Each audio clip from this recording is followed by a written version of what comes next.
വേദിയിലും സദസ്സിലുമുള്ള പ്രിയമുള്ളവരെ എല്ലാവർക്കും എൻ്റെ വിനീതമായ നമസ്കാരം. ഞാൻ ബെറ്റി സാത്രെ, പട്ടത്താന ഗവൺമെന്റ് SNDP UP സ്കൂളിൽ 2ാം ക്ലാസ്സിൽ പഠിക്കുന്നു. ശശിധരൻ കുണ്ടറമാമന്റെ മഴയത്തു മുറ്റത്ത് എന്ന ബാലകവിതാ സമാഹാരത്തിന്റെ പ്രകാശന ചടങ്ങാണ് ഇന്നിവിടെ നടക്കുന്നത്.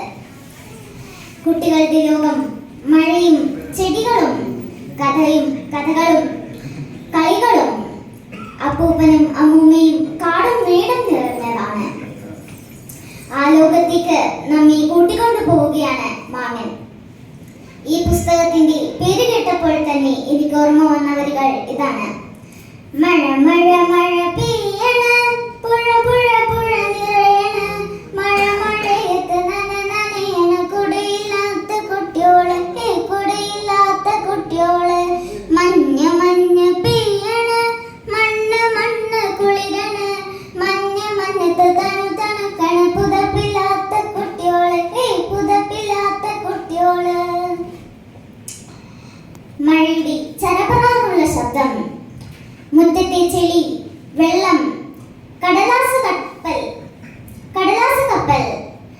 നനഞ്ഞ മണ്ണിന്റെ മണം, ആ ഓർമ്മകളെ നമ്മുടെ മുന്നിൽ കൊണ്ടുവരുന്ന പുസ്തകമാണിത്. ഒരു കവിത ഒരു കുട്ടിയുടെ ജീവിതം മാറ്റും. ഒരു നല്ല വരി ഒരു കുട്ടിയെ കവിയാക്കും. ശശിധരൻ കുണ്ടറമാമന്റെ മഴയത്തു മുറ്റത്ത് എന്ന ബാലകവിതാ സമാഹാരം അതിന് തുടക്കമാവട്ടെ എന്ന് ആശംസിച്ചുകൊണ്ട് ഞാൻ ഒരു കവിത ചൊല്ലാം. കവിത കൊതി.